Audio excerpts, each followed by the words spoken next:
मस्त होंगे और आपके सीटेट एग्ज़ाम की तैयारी बहुत ही शानदार चल रही होगी। जैसा कि मैं सीडीपी प्रीवियस ईयर पेपर आप लोगों को सॉल्व करा रही थी, जिसमें 2011 से लेकर 2014 तक का पेपर आपको सॉल्व करा दिया गया है। आज की क्लास में हम सीडीपी 2015 का प्रीवियस ईयर पेपर सॉल्व करेंगे। अगर आपको इस क्लास का पीडीएफ चाहिए तो आप हमारे टेलीग्राम ग्रुप से जुड़ सकते हैं, जहां पे आपको इन सभी क्लास का पीडीएफ मिल जाएगा। और अगर आप हमारे चैनल पर पहली बार आएँ तो चैनल को सब्सक्राइब करिएगा, वीडियो को लाइक करिएगा और अपने उन सभी दोस्तों के साथ शेयर करिएगा जो भी टीचिंग एग्ज़ाम की तैयारी कर रहे हैं। अगर आपको हमारा वीडियो पसंद आए तो लाइक ज़रूर करिएगा। चलिए फिर बिना टाइम वेस्ट किए आज की हम शानदार क्लास स्टार्ट करते हैं। इसमें हम लोग एक्सप्लेनेशन के साथ क्वेश्चन को सॉल्व करेंगे। फर्स्ट क्वेश्चन देखते हैं, निम्नलिखित में से कौन सा बच्चों के संवेगात्मक विकास के लिए सबसे अधिक उपयुक्त है? ऑप्शन फर्स्ट, कक्षा कक्ष का प्रजातांत्रिक परिवेश। ऑप्शन सेकंड, अध्यापकों की कोई भी सहभागिता नहीं क्योंकि यह माता पिता का कार्य है। ऑप्शन थर्ड, कक्षा कक्ष का नियंत्रित परिवेश। ऑप्शन फोर्थ है कक्षा कक्ष का अधिकारवादी परिवेश। देखिए, जो प्रजातांत्रिक कक्षा होती है उसमें क्या होता है कि बच्चों को अपनी बात रखने, सहयोग करने और आत्मविश्वास विकसित करने का अवसर मिलता है, जिससे क्या होता है कि बच्चे का संवेगात्मक विकास बेहतर होता है। तो बच्चे का संवेगात्मक विकास के लिए सबसे अधिक क्या उपयुक्त है? कक्षा कक्ष का प्रजातांत्रिक परिवेश। ऑप्शन फर्स्ट करेक्ट हो जाएगा। क्वेश्चन नंबर सेकंड देखते हैं, निम्नलिखित में से कौन सा एक उपयुक्त रचनावाद आकलन कार्य नहीं है? ऑप्शन फर्स्ट, खुले अंत वाले प्रश्न। ऑप्शन सेकंड, परियोजना। ऑप्शन थर्ड है अवलोकन। ऑप्शन फोर्थ, विद्यार्थियों का योग्यता क्रम निर्धारित करना। करेक्ट ऑप्शन हमारा क्या हो जाएगा? विद्यार्थियों का योग्यता क्रम निर्धारित करना। देखिए, रचनात्मक आकलन का कार्य क्या नहीं है, यानी कि फॉर्मेटिव असेसमेंट का पूछ रहा है, कार्य क्या नहीं है फॉर्मेटिव असेसमेंट का। तो देखिए, जो रचनात्मक आकलन है उसका उद्देश्य क्या होता है कि सीखने में सुधार करना है, ना कि किसी विद्यार्थियों को रैंकिंग देना। ठीक है, जो असेसमेंट होता है इसमें क्या होता है, विद्यार्थियों का योग्यता का क्रम निर्धारित किया जाता है। ये कब होता है? ड्यूरिंग लर्निंग होता है, शिक्षण के दौरान किया जाता है फॉर्मेटिव असेसमेंट। करेक्ट ऑप्शन हमारा क्या हो जाएगा? फोर्थ। क्वेश्चन नंबर थर्ड देखते हैं, एक प्रभावशाली अध्यापिका होने के लिए यह क्या महत्वपूर्ण है? ऑप्शन फर्स्ट, पुस्तक से उत्तरों को लिखाने पर बल देना। ऑप्शन सेकंड, समूह गतिविधि के बजाय व्यक्तिगत अधिगम पर ध्यान देना। ऑप्शन थर्ड, विद्यार्थियों के द्वारा प्रश्न पूछने के कारण उत्पन्न व्यवधान की अनदेखी करना। ऑप्शन थर्ड, विद्यार्थियों के द्वारा प्रश्न पूछने के कारण उत्पन्न व्यवधान की अनदेखी करना। ऑप्शन फोर्थ है प्रत्येक बच्चे के संपर्क में रहना। तो एक प्रभावशाली टीचर जो है उसके लिए क्या महत्वपूर्ण कार्य है? जो प्रभावी शिक्षक होता है वो सबसे पहले उसका कार्य होना चाहिए कि वो बच्चों के साथ जुड़कर उनकी आवश्यकताओं को समझे और उनको सीखने में सहायता करे। करेक्ट ऑप्शन हमारा क्या हो जाएगा? प्रत्येक बच्चे के संपर्क में रहना। ऑप्शन फोर्थ करेक्ट हो जाएगा। क्वेश्चन नंबर फोर्थ देखते हैं, बच्चों के अधिगम को सुगम बनाने के लिए अध्यापकों को एक अच्छे कक्षाई परिवेश का सृजन करने की आवश्यकता होती है। इस प्रकार के अधिगम परिवेश का सृजन करने के लिए नीचे दिए गए कथनों में कौन सा सही है? ऑप्शन फर्स्ट, बच्चों के प्रयासों की स्वीकृति। ऑप्शन सेकंड, अध्यापकों के अनुसार कार्य करना। ऑप्शन थर्ड, बच्चों को स्वीकार करना। ऑप्शन फोर्थ है अध्यापकों का सकारात्मक रूप। करेक्ट ऑप्शन क्या हो जाएगा? पूछा है ना कि एक कक्षाई परिवेश के निर्माण के लिए कौन सा कथन मतलब सही नहीं है? तो अध्यापकों के अनुसार कार्य करना। करेक्ट ऑप्शन सेकंड हो जाएगा। सही नहीं है पूछा है, तो बच्चों के अकॉर्डिंग कार्य करना है, ना कि टीचर अपने अकॉर्डिंग कोई काम करेगा। करेक्ट ऑप्शन हमारा सेकंड हो जाएगा। ओके, नेक्स्ट क्वेश्चन पे चलें। क्वेश्चन नंबर 5 देखते हैं। लड़कों एवं लड़कियों के विषय में कुछ कथन नीचे दिए गए हैं, आपके अनुसार इनमें से कौन सा सही है? ऑप्शन फर्स्ट, लड़कों को घर के बाहर कार्यों में सहायता करनी चाहिए। ऑप्शन सेकंड, लड़कों को घर के कार्यों में सहायता नहीं करनी चाहिए। ऑप्शन थर्ड, सही देखिए, सॉरी गलती हो गई। फर्स्ट ऑप्शन था लड़कों को घर के बाहर कार्यों में सहायता करनी चाहिए। ऑप्शन सेकंड है लड़कों को घर के कार्यों में सहायता करनी चाहिए। ऑप्शन थर्ड, सभी लड़कों को विज्ञान तथा लड़कियों को गृह विज्ञान पढ़ाया जाना चाहिए। ऑप्शन फोर्थ, लड़कियों को घर के कार्यों में सहायता करनी चाहिए। अब बताना है कि कौन सा कथन सही है आपके अनुसार, मतलब क्या सही है ये बताना है। तो देखिए, जो लड़के हैं उनको घर के कार्यों में सहायता करनी चाहिए, क्योंकि लैंगिक समानता के अनुसार देखा जाए तो प्रत्येक व्यक्ति को अपने घर के कार्य करने की जिम्मेदारी उठानी चाहिए। तो करेक्ट ऑप्शन हमारा क्या होगा? लड़कों को घर के कार्यों में सहायता करनी चाहिए, क्योंकि लड़के और लड़कियों में फर्क नहीं होता है, वो घर के साथ लड़कियां भी बाहर का सारी चीज़ें संभाल सकती हैं। करेक्ट ऑप्शन क्या हो जाएगा? सेकंड। क्वेश्चन नंबर 6 देखते हैं। एक बच्चे की कॉपी में लिखने में विपरीत छवियां, दर्पण छवि आदि जैसी गलतियां मिलती हैं, इस प्रकार का बच्चा लक्षण प्रदर्शित कर रहा है। ऑप्शन फर्स्ट, अधिगम के असुविधा में। ऑप्शन सेकंड, अधिगम में असक्ता के। ऑप्शन थर्ड, अधिगम में कठिनाई के। ऑप्शन फोर्थ है अधिगम में समस्या के। करेक्ट ऑप्शन हमारा क्या हो जाएगा? ऑप्शन सेकंड, अधिगम में आसक्तता के, यानी कि डिसलेक्सिया जैसी जो अधिगम आसक्तता का संकेत हो सकता है। करेक्ट ऑप्शन क्या हो जाएगा? सेकंड। क्वेश्चन नंबर 7 देखते हैं। शिक्षार्थियों के ज्ञान अर्जन में सहायता करने के क्रम में अध्यापकों को किस पर ध्यान केंद्रित करना चाहिए? ऑप्शन फर्स्ट, सुनिश्चित करना कि शिक्षार्थी सब कुछ याद करते हैं। ऑप्शन सेकंड, शिक्षार्थी के द्वारा प्राप्त किए गए अंकों या ग्रेडों पर। ऑप्शन थर्ड, शिक्षार्थी को सक्रिय सहभागिता के लिए शामिल करना। ऑप्शन फोर्थ, शिक्षार्थी के द्वारा अधिगम की अवधारणाओं में कुशलता प्राप्त करना। करेक्ट ऑप्शन हमारा क्या होगा? शिक्षार्थी को सक्रिय सहभागिता के लिए शामिल करना। जो सक्रिय सहभागिता होगी तो उससे क्या होगा? सीखना सबसे अधिक प्रभावी होगा। क्वेश्चन नंबर 7 का करेक्ट ऑप्शन क्या हो जाएगा? थर्ड। क्वेश्चन नंबर 8 देखते हैं। अध्यापक के दृष्टिकोण से प्रतिभाशीलता किसका संयोजन है? ऑप्शन फर्स्ट, उच्च योग्यता, उच्च सृजनात्मकता, उच्च वचनबद्धता।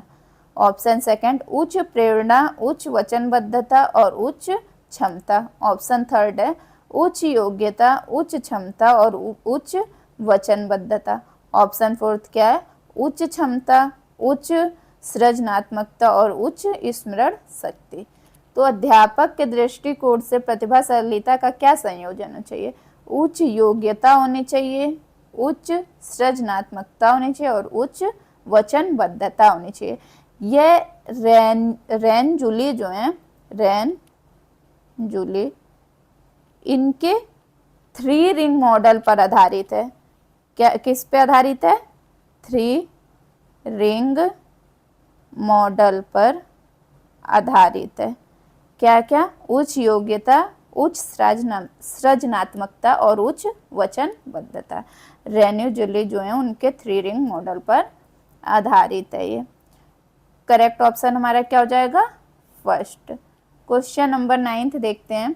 एनसीएफ 2005 के अनुसार गलतियां किस कारण महत्वपूर्ण होती हैं? जो गलती होती हैं। ऑप्शन फर्स्ट, यह विद्यार्थी को उत्तीर्ण अनुत्तीर्ण समूह में वर्गीकृत कर्म के लिए एक महत्वपूर्ण उपकरण। ऑप्शन सेकंड, यह अध्यापकों को बच्चों को डांट के लिए एक तरीका उपलब्ध कराती है। ऑप्शन थर्ड, यह बच्चे के विचार को अंतर्दृष्टि उपलब्ध कराती है तथा जो समाधान होते हैं उसको पहुंचाने में सहायता करती है। ऑप्शन फोर्थ, यह कक्षा में कुछ बच्चों को हटाने के लिए आधा स्थान उपलब्ध कराती है। करेक्ट ऑप्शन हमारा क्या हो जाएगा, यह बच्चे के विचार को अंतर्दृष्टि उपलब्ध कराती है तथा समाधान को पहुंचाने में सहायता करती है। क्योंकि जो गलतियां होती हैं वो सीखने की प्रक्रिया का एक महत्वपूर्ण हिस्सा होती हैं। ये क्या लिखा है, अंतर्दृष्टि उपलब्ध कराती हैं। करेक्ट ऑप्शन थर्ड हो जाएगा। क्वेश्चन नंबर 10 देखते हैं। आउट ऑफ द बॉक्स चिंतन किससे संबंधित है। ओके, पूछ रहा है कि आउट ऑफ द बॉक्स चिंतन किससे संबंधित है। ऑप्शन फर्स्ट, अनुकूल चिंतन। ऑप्शन सेकंड, स्मृति आधारित चिंतन। ऑप्शन थर्ड है अपसारी चिंतन। ऑप्शन फोर्थ क्या है, अभिसारी चिंतन। तो आउट ऑफ द बॉक्स चिंतन किससे संबंधित होता है, अपसारी चिंतन यानी कि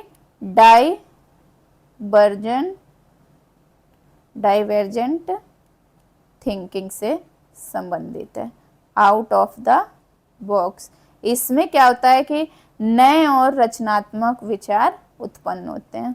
अपसारी चिंतन। क्वेश्चन नंबर 11 देखते हैं।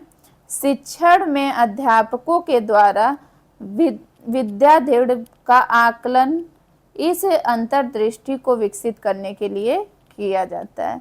ऑप्शन फर्स्ट, उन विद्यार्थियों की पहचान कर जिन्हें उच्चतर कक्षा में प्रोन्नत करना है।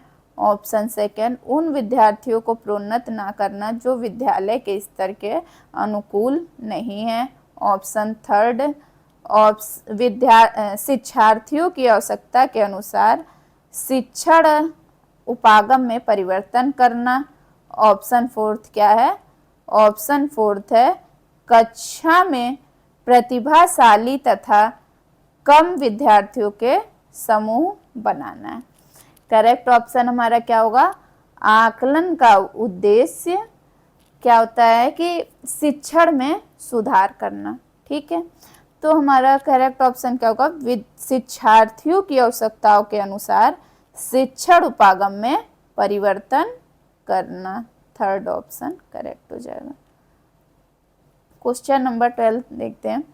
12, अधिगम अनुभवों को इस प्रकार से आयोजित किया जाना चाहिए जिससे अधिगम को सार्थक बनाया जा सके। नीचे दिए गए अधिगम अनुभवों में से कौन सा बच्चों के लिए सार्थक अधिगम को सुगम नहीं बनाता है। ऑप्शन फर्स्ट, विषय वस्तु को केवल याद करने के आधार पर पुनरावृत्ति। ऑप्शन सेकंड, विषय वस्तु पर प्रश्न बनाना। ऑप्शन थर्ड, प्रकरण पर परिचर्चा और वाद विवाद। ऑप्शन फोर्थ है प्रकरण पर प्रस्तुतिकरण। पूछा क्या है कि सार्थक अधिगम को क्या सुगम नहीं बनाता है। करेक्ट ऑप्शन हमारा क्या हो जाएगा, विषय वस्तु को केवल याद करने के आधार पर पुनरावृत्ति। केवल आप उसको लर्न कराने के लिए रिवीजन करा रहे हैं तो ये गलत होगा, सुगम नहीं बनाएगा सार्थक अधिगम को। केवल रटने से या जो भी किसी चीज को आप रटा रहे हो याद कराने से, उससे अर्थपूर्ण अधिगम नहीं होता है। करेक्ट ऑप्शन फर्स्ट हो जाएगा। क्वेश्चन नंबर 13 देखते हैं। बच्चों को शाब्दिक या गैर शाब्दिक दंड देने का परिणाम क्या होता है। ऑप्शन फर्स्ट, उन्हें कार्य करने के लिए प्रेरित करना। ऑप्शन सेकंड, बच्चे की छवि की सुरक्षा करना। ऑप्शन थर्ड, उनके अंकों में सुधार करना। ऑप्शन फोर्थ है उनकी स्वयं के प्रति अवधारणा को नष्ट करना।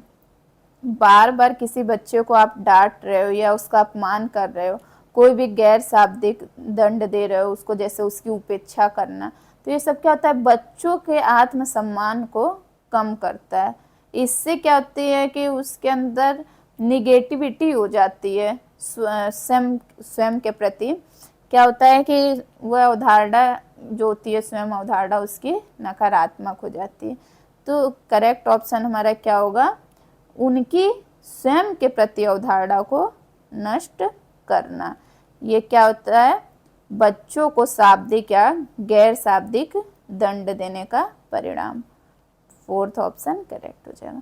क्वेश्चन नंबर 14 देखते हैं। निम्नलिखित में से कौन प्रारंभिक बाल्यावस्था अवधि के दौरान उन भूमिकाओं एवं व्यवहारों के बारे में जानकारी प्रदान करते हैं जो एक समूह में स्वीकार्य हैं? ऑप्शन फर्स्ट, भाई बहन एवं अध्यापक। ऑप्शन सेकंड, अध्यापक एवं साथी। ऑप्शन थर्ड है साथी एवं माता पिता। ऑप्शन फोर्थ क्या है? माता पिता एवं भाई बहन। पूछा है प्रारंभिक बाल्यावस्था जो होती है उस अवधि के दौरान उन भूमिकाओं एवं व्यवहार के बारे में जानकारी प्रदान करते हैं जो एक समूह में स्वीकार है। करेक्ट ऑप्शन हमारा क्या हो जाएगा? थर्ड, साथी एवं माता पिता। क्योंकि जब बच्चा प्रारंभिक अवस्था में होता है तो सबसे पहले वह अपने माता पिता से सामाजिक व्यवहार सीखता है तथा जो उसके साथी होते हैं उनके साथ खेलकर सामाजिक भूमिका और नियमों को समझता है। करेक्ट ऑप्शन थर्ड हो जाएगा। क्वेश्चन नंबर 15 देखते हैं। विद्यार्थियों को स्वच्छता के लिए प्रेरित करने हेतु उन्हें स्वच्छता समिति का सदस्य बनाना प्रतिबिंबित करता है। ऑप्शन देखते हैं पहले। प्रेरणा की सामाजिक सांस्कृतिक संकल्पनाएं। ऑप्शन सेकंड, प्रेरणा का व्यवहारवादी उपागम। ऑप्शन थर्ड, प्रेरणा का मानवतावादी उपागम। प्रेरणा का संज्ञानात्मक उपागम। करेक्ट ऑप्शन हमारा क्या हो जाएगा? प्रेरणा की सामाजिक सांस्कृतिक संकल्पनाएं। जब बच्चों को सामाजिक उत्तरदायित्व दिया जाता है और वे समूह के माध्यम से जब उनको सीखने का अवसर मिलता है तो वह क्या करते हैं कि सामाजिक सांस्कृतिक प्रेरणा के माध्यम से सीखते हैं। तो ये किसका उदाहरण है? प्रेरणा की सामाजिक सांस्कृतिक संकल्पना का। क्वेश्चन नंबर 16 देखते हैं। निम्नलिखित में से कौन सा आयु समूह परवर्ती बाल्यावस्था श्रेणी के अंतर्गत आता है? ऑप्शन फर्स्ट 11 से 18 वर्ष। ऑप्शन सेकंड 18 से 24 वर्ष। ऑप्शन थर्ड जन्म से 6 वर्ष। ऑप्शन फोर्थ है 6 से 11 वर्ष। करेक्ट ऑप्शन हमारा क्या हो जाएगा? पूछा था कि परवर्ती बाल्यावस्था यानी कि लेटर चाइल्डहुड की एज पूछ रहा है कि क्या है। तो 6 से 11 वर्ष। इन्फेंसी जो होती है वो 0 से 2 साल तक की होती है और जो अर्ली चाइल्डहुड होता है वो 2 से 6 साल का होता है। और ये क्या था? लेटर चाइल्डहुड यानी कि परवर्ती बाल्यावस्था, ये 6 से 11 वर्ष की होती है। करेक्ट ऑप्शन हमारा क्या हो जाएगा फिर? 6 से 11। फोर्थ ऑप्शन करेक्ट हो जाएगा। क्वेश्चन नंबर 17 देखते हैं। आजर वो तर्क देता है कि भाषा विकास व्यक्ति की नैसर्गिक प्रवृत्ति से प्रभावित होता है, जबकि सोनाली महसूस करती है कि यह परिवेश से प्रभावित होता है। आजर और सोनाली के बीच यह चर्चा किस विषय में है, ये बताना है। ऑप्शन फर्स्ट चुनौतीपूर्ण एवं संवेदनशील भावना। ऑप्शन सेकंड स्थिरता तथा अस्थिरता पर बहस। ऑप्शन थर्ड सतत एवं असतत अधिगम। ऑप्शन फोर्थ है प्रकृति तथा पोषण पर वाद विवाद। करेक्ट ऑप्शन हमारा क्या हो जाएगा? प्रकृति तथा पालन पोषण पर वाद विवाद। नेचर वर्सेस नर्चर डिबेट हो रही है, जिसमें क्या होता है कि विकास जो होता है वो जन्मजात गुणों से अधिक होता है या वातावरण से होता है, इस पे डिबेट हो रही है। करेक्ट ऑप्शन हमारा क्या होगा? प्रकृति तथा पालन पोषण पर वाद विवाद हो रहा है इन दोनों में। फोर्थ ऑप्शन करेक्ट हो जाएगा। क्वेश्चन नंबर 18 देखते हैं। अध्यापिका ने ध्यान दिया कि पुष्पा अपने आप किसी एक समस्या का समाधान नहीं कर सकती है, फिर भी वह एक वयस्क या साथी के मार्गदर्शक की उपस्थिति में ऐसा कार्य करती है। इस मार्गदर्शन को क्या कहते हैं?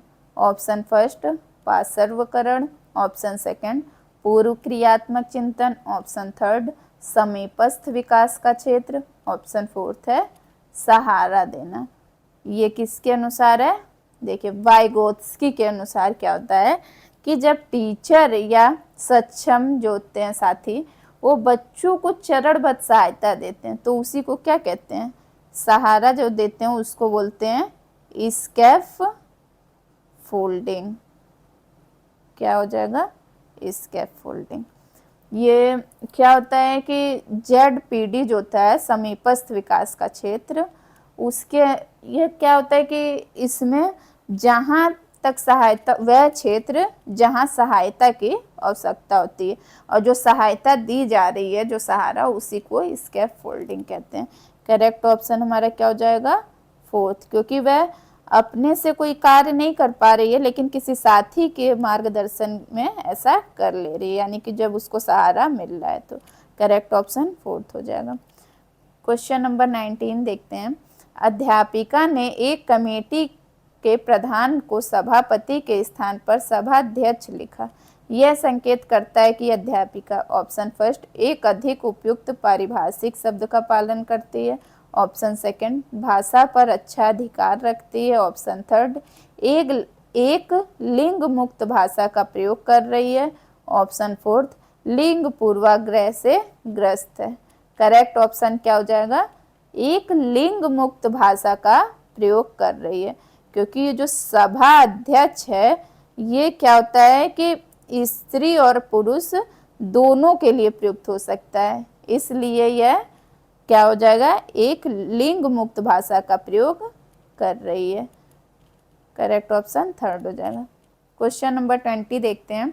सतत एवं व्यापक मूल्यांकन किस लिए आवश्यक है? ऑप्शन फर्स्ट, शिक्षण के साथ परीक्षण का तालमेल बैठाने के लिए, ऑप्शन सेकंड, शिक्षा बोर्ड की जवाबदेही कम करने के लिए, ऑप्शन थर्ड, जल्दी जल्दी की जाने वाली गलतियों की तुलना में कम अंतराल पर की जाने वाली गलतियों को सुधारना, ऑप्शन फोर्थ, यह समझने के लिए कि अधिगम का किस प्रकार अवलोकन किया जाता है, दर्ज किया जाए और सुधार किया जा सकता है।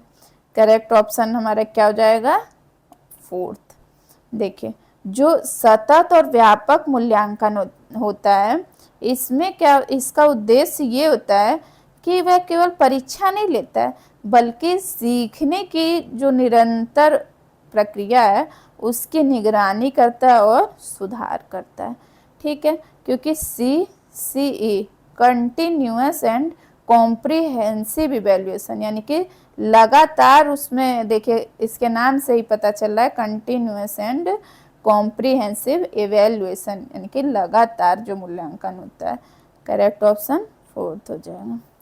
क्वेश्चन नंबर 21 देखते हैं। लॉरेंस कोहलबर्ग के सिद्धांत में कौन सा नैतिकता की अनुपस्थिति को सही अर्थ में सूचित करता है?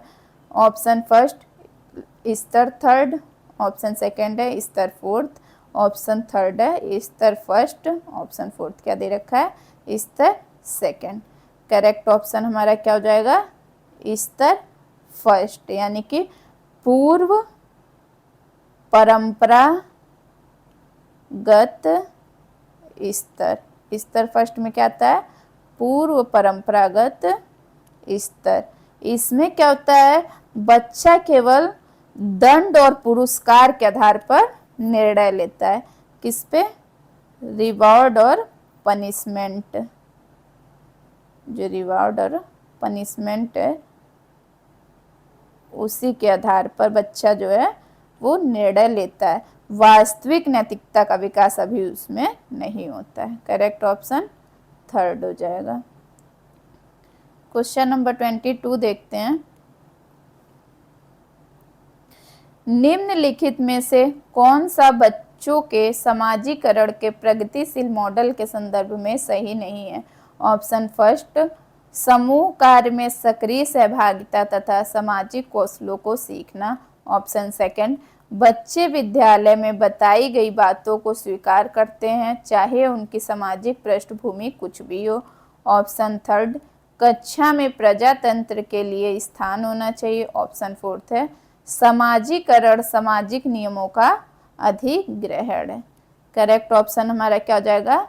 बच्चे विद्यालय में बताई गई बातों को स्वीकार करते हैं, चाहे उनकी सामाजिक पृष्ठभूमि कुछ भी हो। क्योंकि वो क्या करते हैं, बच्चे जो भी अपनी समाज और संस्कृति से के अनुसार सीखते हैं, वे हर बात को बिना सोचे स्वीकार नहीं करते हैं। करेक्ट ऑप्शन सेकंड, ये सही नहीं है। क्वेश्चन नंबर 23 देखते हैं। अधिगम में आकलन किस लिए आवश्यक होता है? ऑप्शन फर्स्ट ग्रेड और अंकों के लिए, ऑप्शन सेकंड जांच परीक्षण के लिए, ऑप्शन थर्ड है प्रेरणा के लिए, ऑप्शन फोर्थ पृथक्करण और श्रेणीकरण के उद्देश्यों को प्रोत्साहन देने के लिए। तो अधिगम में आकलन क्यों किया जाता है? प्रेरणा के लिए। आकलन जो होता है वो बच्चों को उनकी प्रगति, बच्चे जो हैं उनकी प्रगति जानने, सुधार करने और आगे सीखने के लिए प्रेरित करता है। करेक्ट ऑप्शन थर्ड हो जाएगा। 24 देखते हैं। प्रचलित योजनाओं में नई जानकारी जोड़ने को किस नाम से जाना जाता है? ऑप्शन फर्स्ट समायोजन, ऑप्शन सेकंड साम्य धारण, ऑप्शन थर्ड आत्मसातकरण, ऑप्शन फोर्थ है संगठन। तो जो प्रचलित योजना है यानी कि जो स्कीमा है उसमें नई जानकारी जोड़ने को क्या कहते हैं? तो प्याजे के अनुसार जब नई जानकारी को हम अपने पुराने मानसिक ढांचे यानी कि जो पुराना स्कीमा है उसमें हम नई जानकारी को जोड़ते हैं तो उसको क्या कहते हैं? एसिमिलेशन। या क्या कहते हैं? एसिमिलेशन। क्या होता है एसिमिलेशन? इसमें पुराने जो हमारी जानकारी, पुराना जो हमारा मानसिक ढांचा है यानी कि पुराने स्कीमा में नई जानकारी को जोड़ना क्या कहलाता है? एसिमिलेशन यानी कि आत्मसातकरण। करेक्ट ऑप्शन थर्ड हो जाएगा। क्वेश्चन नंबर 25 देखते हैं। हम सभी अपनी बुद्धि, प्रेरणा, अभिरुचि आदि के संदर्भ में भिन्न होते हैं, यह सिद्धांत संबंधित है। ऑप्शन फर्स्ट व्यक्तित्व भिन्नता से, ऑप्शन सेकंड बुद्धि के सिद्धांतों से, ऑप्शन थर्ड है वंशानुक्रम से, ऑप्शन फोर्थ पर्यावरण से। करेक्ट ऑप्शन क्या हो जाएगा? व्यक्तित्व भिन्नता से। क्योंकि हर बच्चे में अपनी बुद्धि, रुचि, क्षमता और सीखने की गति क्या होती है? अलग अलग होती है। इसी को क्या कहते हैं? व्यक्तिगत भिन्नता। क्वेश्चन नंबर 26 देखते हैं। वंचित समूहों के विद्यार्थियों को सामान्य विद्यार्थियों के साथ साथ पढ़ाना चाहिए, इसका अभिप्राय क्या है? ऑप्शन फर्स्ट समावेशी शिक्षा, ऑप्शन सेकंड विशेष शिक्षा, ऑप्शन थर्ड है एकीकृत शिक्षा, ऑप्शन फोर्थ अपवर्जक शिक्षा। करेक्ट ऑप्शन हमारा क्या होगा? समावेशी शिक्षा। इसमें क्या होते हैं? सभी बच्चे चाहे उनकी पृष्ठभूमि या आवश्यकता कुछ भी हो, एक ही क्लास में, एक ही क्लासरूम में, मतलब उसको एक ही छत के नीचे पढ़ाना चाहिए। करेक्ट ऑप्शन फर्स्ट हो जाएगा। क्वेश्चन नंबर 27 देखते हैं। कोई भी नाराज हो सकता है, यह आसान है, परंतु एक सही व्यक्ति के ऊपर सही समय पर सही उद्देश्य के लिए तथा सही तरीके से नाराज होना आसान नहीं है। यह संबंधित किससे है? ऑप्शन फर्स्ट संवेगात्मक विकास से, ऑप्शन सेकंड सामाजिक विकास से, ऑप्शन थर्ड क्या है? संज्ञानात्मक विकास से, ऑप्शन फोर्थ शारीरिक विकास से। तो यह कथन किससे संबंधित है? संवेगात्मक विकास से। क्योंकि भावनाओं को समझने और नियंत्रित करने की क्षमता किसके पास होती है? इमोशनल जो इंटेलिजेंस है उससे संबंधित होता है। करेक्ट ऑप्शन फर्स्ट हो जाएगा। क्वेश्चन नंबर 28 देखते हैं। विकृत लिखावट से संबंधित लिखने की योग्यता में कमी किसका एक लक्षण है? विकृत लिखावट यानी कि पुअर हैंड राइटिंग पूछ रहा है। जो पुअर हैंड राइटिंग जो है उससे, पुअर हैंड राइटिंग जो है उससे संबंधित लिखने की योग्यता में कमी किसका एक लक्षण है? डिसग्राफिया का। डिसग्राफिया क्या होता है? एक अधिगम आसक्ता होती है। इसमें क्या होता है? लिखावट खराब होती है, अक्षर जो होते हैं वो असमान बनते हैं और लिखने में कठिनाई होती है। डिसकैल्कुलिया में क्या होता है कि कैलकुलेशन संबंधित उसको दिक्कत होती है। क्वेश्चन नंबर 29 देखते हैं। प्याजे के सिद्धांत के अनुसार निम्नलिखित में से कौन सा व्यक्ति के संज्ञानात्मक विकास को प्रभावित नहीं करेगा? ऑप्शन फर्स्ट भाषा, ऑप्शन सेकंड सामाजिक अनुभव, ऑप्शन थर्ड है परिपक्वन, ऑप्शन फोर्थ है क्रियाकलाप। करेक्ट ऑप्शन हमारा क्या हो जाएगा? भाषा। देखिए प्याजे जो है उनके अनुसार क्या है, संज्ञानात्मक विकास मुख्यतः 4 कारकों से प्रभावित होती है। कौन कौन से? मैचुरेशन, सोशल एक्सपीरियंस और इक्विलिब्रेशन और एक्टिविटी यानी कि फिजिकल एक्सपीरियंस। इन 4 कारकों से जो संज्ञानात्मक विकास होता है वो प्रभावित होता है। किसके अनुसार? प्याजे के अनुसार। जो प्याजे हैं वो क्या कहते हैं कि भाषा जो है वो संज्ञानात्मक विकास का कारण नहीं है बल्कि उसका परिणाम है। ठीक है, इसलिए भाषा को संज्ञानात्मक विकास का प्रमुख निर्धारक नहीं माना गया है। करेक्ट ऑप्शन हमारा फर्स्ट हो जाएगा। क्वेश्चन नंबर 30 देखते हैं। इनमें से कौन सा त्रितंत्रीय सिद्धांत में व्यवहारिक बुद्धि का अभिप्राय नहीं है? ऑप्शन फर्स्ट पर्यावरण का पुनर्निर्माण करना, ऑप्शन सेकंड केवल अपने विषय में व्यवहारिक रूप से विचार करना, ऑप्शन थर्ड इस प्रक्रिया के पर्यावरण का चयन करना जिसमें आप सफल हो सकते हैं, ऑप्शन फोर्थ है पर्यावरण के साथ अनुकूलन करना। करेक्ट ऑप्शन हमारा क्या हो जाएगा? केवल अपने विषय में व्यवहारिक रूप से विचार करना, ऑप्शन सेकंड करेक्ट हो जाएगा। जो ईस्टर्नबर्ग हैं उनके अनुसार क्या है कि जो त्रितंत्री सिद्धांत है वो दिया गया है। ठीक है, उसमें क्या होता है? पर्यावरण के साथ अनुकूलन, उपयुक्त पर्यावरण का चयन होता है, पर्यावरण में आवश्यक परिवर्तन किया जा सकता है। ऑप्शन सेकंड हमारा करेक्ट हो जाएगा। तो चलिए आज की क्लास यहीं समाप्त होती है। अगर आपको क्लास पसंद आई हो तो वीडियो को लाइक करिएगा और चैनल को सब्सक्राइब करिएगा और अपने उन सभी दोस्तों के साथ शेयर करिएगा जो भी टीचिंग एग्जाम की तैयारी कर रहे हैं और नेक्स्ट क्लास के लिए हमें फॉलो करिएगा। Thank you for watching this video.